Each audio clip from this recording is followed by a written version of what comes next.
bring you Miss Agnes Moorehead in tonight's presentation of Suspense.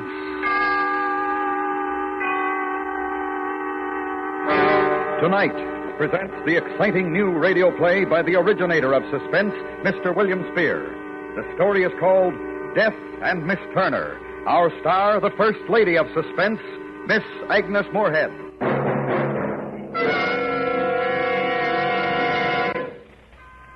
And now, presents transcribed Death and Miss Turner, starring Miss Agnes Moorehead, hoping once again to keep you in suspense.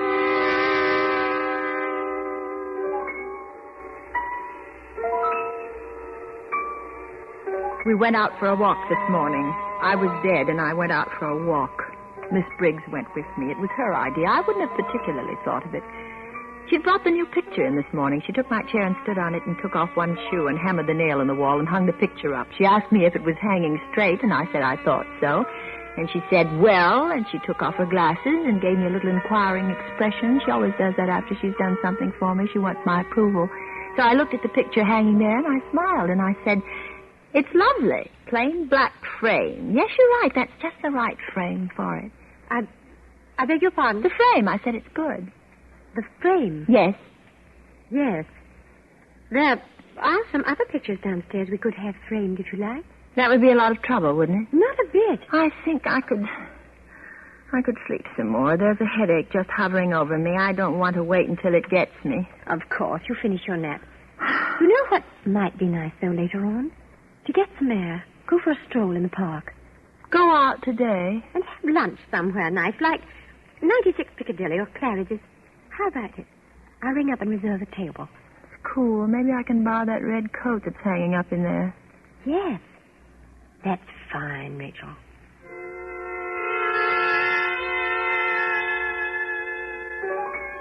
I was dead. Long, long dead. And I went out for a walk. My name is Rachel. Yes, there can't be any doubt about that now.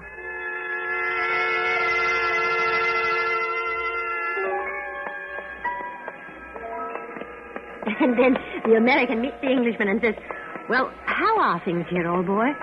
And the Englishman says, better than next year. Well, no sense pulling a long face. Like my dad always says, if I could get a steak, I couldn't afford it anyway, so... Are you getting tired, dear? You've seen enough of London for today? Oh, no. I'm enjoying this so very much, as long as we don't walk too fast. We're not, are we? Oh, no, it's lovely. How long have you been in London, Rachel? You know I can't tell you that, Miss Briggs. Yes, of course. You're just hoping that I just might let something sort of slip accidentally, aren't you, Miss Briggs? Yes, I guess so. It would be nice, wouldn't it? No, it wouldn't. Don't count on it, Miss Briggs.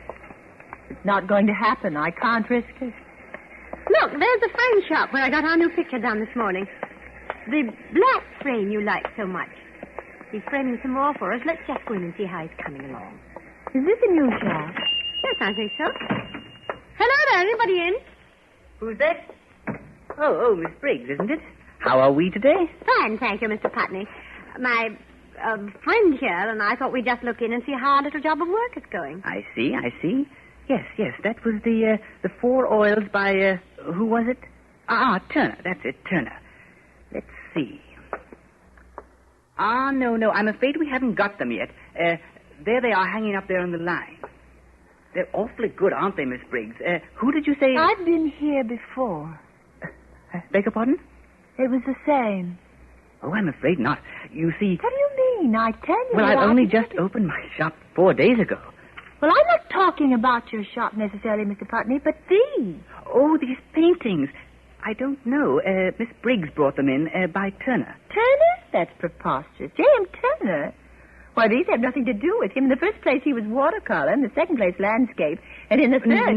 Not J.M. Turner. Another Turner. They're signed. R. Turner. Oh. Interesting painter, this one, don't you think? Not exactly macabre, but something shivery about it. All 4 of them seem to have I guess you'd call it an ominous overtone. Really? I don't feel that particularly. Well, wouldn't you call it a little nightmare when a painter goes to this much trouble, all this detail, painting a man, his hands, his suit, the handkerchief in his pocket, the carnation in his buttonhole, and then leaves out his face? In all 4 paintings, no face. I see a face. Yes, of course. Well, not complete, not the filled-in features, but the qualities of this man's face are there for me, even though they're not there for you. I should know this man if I met him. We must be going. He's dead, I think.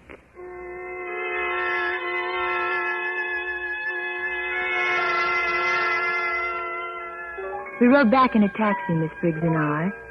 She had a bundle which Mr. Putney said she'd ordered or something. I wasn't listening to them. Every time I opened my mouth to say something, I gave them an advantage. Every time I went out for a walk with one of them, like today, I showed things in my expression that told them what they wanted to know. I'd fallen into the trap when Miss Briggs had suggested that walk this morning. I'd been weak. I should never have gone. I want to be dead, and I won't be brought back from it. Well, had a nap, Rachel? Yes. What have you got there? This? Some stuff I ordered the other day from Mr. Putney. Oh? What is it? You laugh. No. Well, I know it's foolish, but as my dad says, faint heart never drew a royal flush. I must say I don't know what that means quite. I'm not a card player. Anyway, it's something I've always wanted to have a private dabble at. They say it relaxes the nerves. And who knows? I'm younger than Grandma Moses. Paints. You bought a box of paints. And brushes. This one, if you please, costs 2 guineas. It's for the fine detail work, he says. Sable. Huh? It's a sable brush. And these things, you mix your colors on them. Colors. And then there's whatever this is, fixative. And, well, anyway, I've gone and got a perfect smasher of a real professional kit. Now, someone will teach me to draw a straight line. You didn't buy this box of paints for yourself, did you, Miss Briggs? Well, whatever. You bought them for me. That was it, wasn't it? I was a painter. That's what you're waiting for me to find out. R. Turner, the painter who does portraits of a man without a face. It's Rachel Turner. Is that it? I don't remember it, but is that it? Am I Rachel Turner? Wait here. I'm going to get Dr. Grice.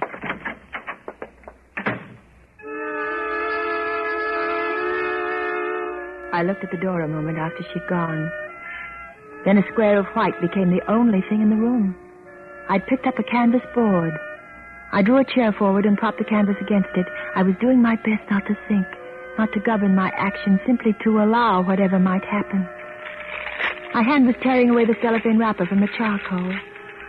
I leaned over the square of white prop there on the chair, and like plunging a dagger into a white body, I invaded the whiteness of the canvas with a bold and perfectly symmetrical oval in black, done with one stroke. Charcoal fell from my hand. Now the oils were spreading onto the palette. Sable brush stabbing into the colors, blending them, testing the mixture of perfect flesh tone. Why? For what sake? There was a roaring in my ears like the sound of a train rushing through the night.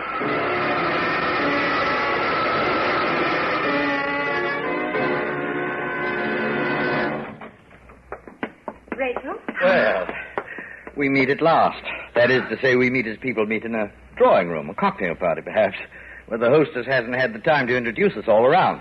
We find each other elbow to elbow at the punch bowl.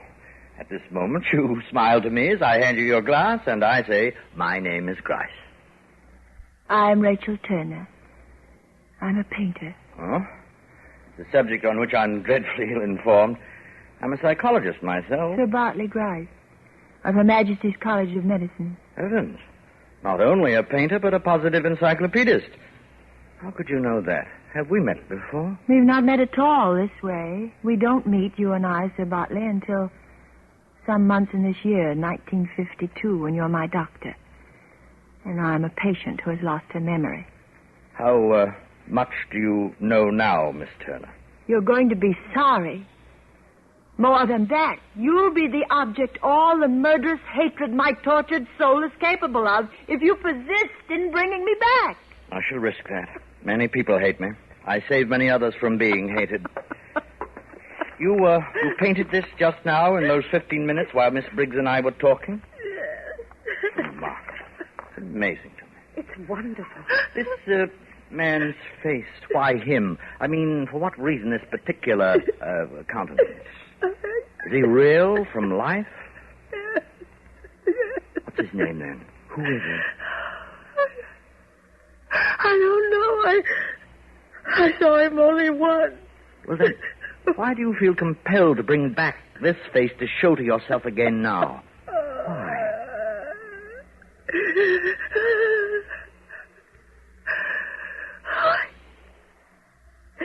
It's the face of the man I murdered.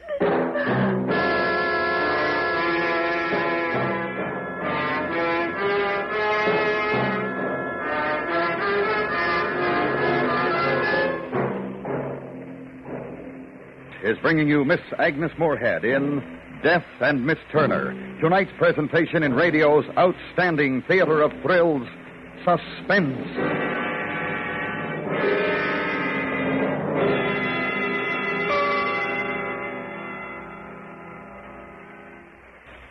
And now, brings back to our Hollywood soundstage Miss Agnes Moorehead in Elliot Lewis's production of Death and Miss Turner.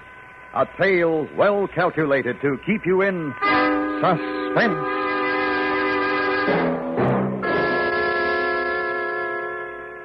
You murdered this man whose face you have painted here? Yes. Yes, How did you murder him? I don't know. You have no recall of having actually done it. You're unable to tell yourself where it happened or when? No. No, I'm sure that I killed him. Yes. Miss Turner, we're going to give you something to make you sleep. Now, if you'll just roll up your sleeve, Miss Briggs, please. Sleep. Hold still, yes. Yes, for a period of time now. We shall need to help you sleep. I hope it'll be a brief one.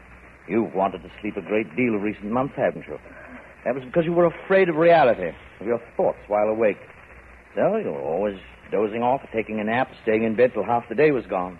Now I know I'm a murderess. So I've earned the right to be drugged into forgetting it for a few hours. I was already dead. I'd forgotten. Why couldn't I have been allowed to die? Why not have hung me for it while it didn't matter? But for what? For a murder you can't describe? Of a man whose death in circumstances pointing to violence we have no record? Why, no one on earth has come forward to accuse you of any crime. How did you find me? What was I doing? Where was I when you found me? You must remember what happened yourself. Live through that horror again. Only then will you know what is true. In the meantime, I shall help you in every way I can. Hate me if you like. It's better than hating yourself. Good night, Miss Turner.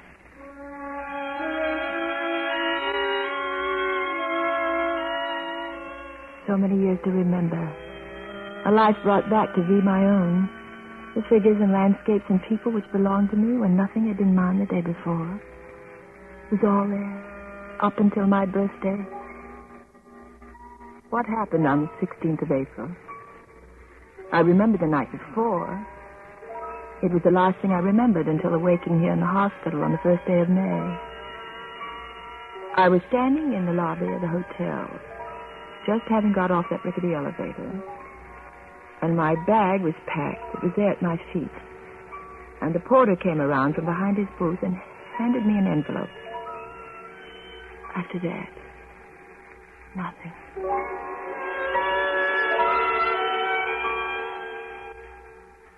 Black. White. Piano. Tune. Train. Teach. Barrister. Lawyer. Pallet. Paint. Porter. Ticket. Train. Snow White. I beg your pardon? Snow White. She has that long train that the dwarfs carry. Oh, yes, quite right. Blood, Bread train. of thought. Miss Turner, have you noticed anything about your response to this word? Which word? The word train. Oh. I've put it to you 3 times, and each time you, for some reason, avoided connoting what one should expect to be the most commonplace definition. You haven't answered with smoke or wheels or Waterloo Station or underground. Have you any idea why you should be unwilling to recognize the word train as a high-speed conveyance traveling on wheels on rails? I don't have any idea. Book, Dealer. Yorkshire, Terrier. train. Wreck. Thank you, Miss Turner. I think that will do us for the day.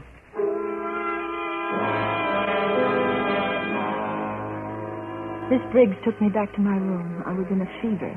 I could hardly walk straight. She kept dabbing at my forehead with her handkerchief, but it didn't do any good. I could see her lips moving, probably asking me if I was all right and could she help me, but I couldn't hear her. There was another horrifying, terrible sound filling my ears. I held my hands over them, trying to shut it out, but it only grew louder. In my room, Miss Briggs tried to push me toward the bed. I could see her lips framing, "You must lie down," but I thrust her out of the way and lunged for the canvas board. My hands and arms were numb, as though they were floating out of my control, except that they ached agonizingly. There were flashes before my eyes, pounding waves that threw my head back and forth, as though I were being battered in some apocalyptic storm. Came a frightful shrieking, torn from the throat of a damned soul in torment, and I fell forward on the ground, and something fell with me. But I saw it, the picture I'd painted, and the voice that was shrieking was my own.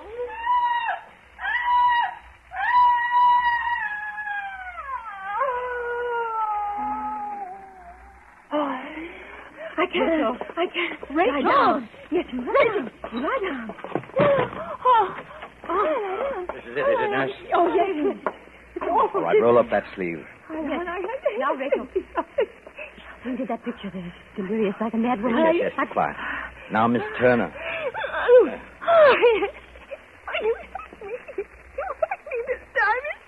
It's stinging. Yes, the mixture's a little bit different this time, Miss Turner. But it will stop hurting in just a moment. Oh. There. All ready. Oh, yes. Oh, yes. It's warm. Peaceful. This picture you've just done, Is it good? I think it's extraordinarily good. Are you sleeping? Sleeping, but awake. Asleep, but not asleep. Can you describe this picture to me as though I hadn't seen it? A man sitting in a railway compartment looking out of the window of a train. Opposite him with her back to us is a woman. It's as though we were the woman whose attention is on this man. As though we were this woman? Yes. Don't you mean that you are this woman, Miss Turner? Yes, I am. What day is it now? My birthday. April 16th. Last April. Yes, that's the day. I'm aboard the Flying Scotsman Express. I'm on my way to Edinburgh to paint the moors. I'm in the first class compartment. Alone, I'm relaxed and happy. I feel the urge to paint something. Right here as the train goes speeding along. And what do you paint? A man. That is the embodiment of a man. His posture, his clothes. But for some reason, I can't paint his face. I know his face, but I find it impossible to transfer it to the canvas. I make 4 separate versions of him, but each time my brush remains poised in midair, refusing to invade the oval of white where the face should be.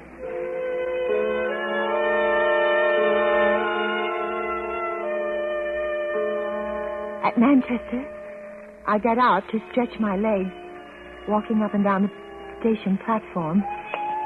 And when I resume my compartment, I find that I have a fellow traveler sharing it with me. He's turned away as I enter. He's occupied with closing the windows. It has begun to rain outside. As I seat myself opposite him, he turns to face me directly. He's the man. It's his face which is missing from the portraits that lie on the chair beside me. How do you do? How do you do? How do you do? Pardon. Do you feel not well? Forgive me for staring at you. I didn't... I mean looking at you in this way. It is all right. Fine. I'm a painter, you see. Artist? Yes, good. An artist. Well, this is the impossible part. Here, you see these pictures? Huh? Oh, yes. Very interesting. I mean, not to know who it is, his face. Oh, but I do know. I didn't feel I could do the face before, but now I can. Oh, sure. Why? Because it's your face. My face? What for, my face? Yes. Yes, I know it's queer, but it's... I mean, you are going to put my face in there? Yes. Well, all right. It's all right. Go ahead. You mean it? Now? Sure. What do I do? I mean, I am all right to sit here like this? Yes. Just that way, please. If you tilt your head just a little more that way. This is all right? Yes. You're in the shadow, though. If there was only a little more light. Too dark. I have it. Would it be too much trouble if we change places? There's good light here where I'm sitting. Pardon? If we change places, I'll sit over there and you... Oh, change places. Sure. I sit down where he has been, and he places himself exactly where I've been sitting a moment before. For a moment, he looks at me, smiling. And then it happened. There was a grinding, crashing thunder. Smoke and steam obscured his face, still smiling in surprise. And then an inferno of splintering wood and glass and rending steel came screaming at him, and the car split into its flames and got him shrieking in death. I killed him. He changed places with me. It was I who was meant to die in the first place. I killed him. I killed him. I killed him.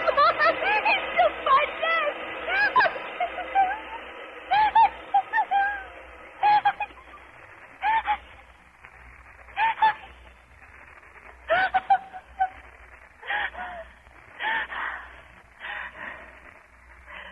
No, you didn't kill him. You know that now. You remember. You've come back from the edge of reason.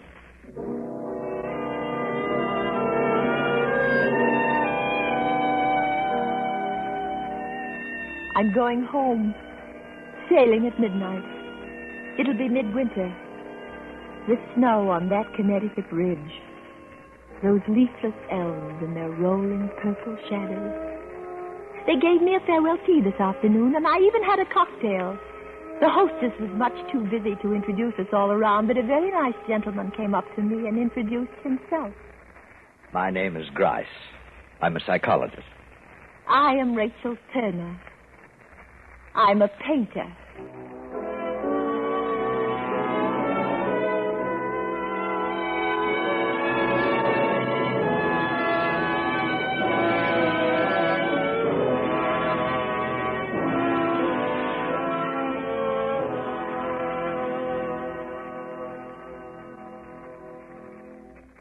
Suspense. Tonight's star, Miss Agnes Moorehead. Suspense.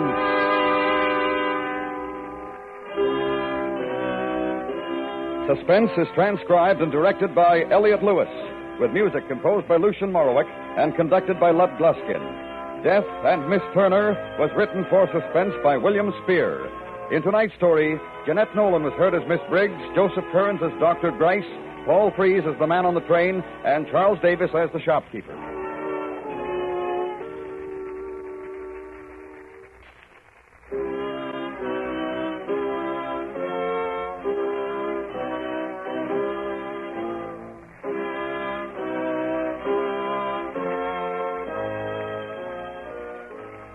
This is the CBS Radio Network.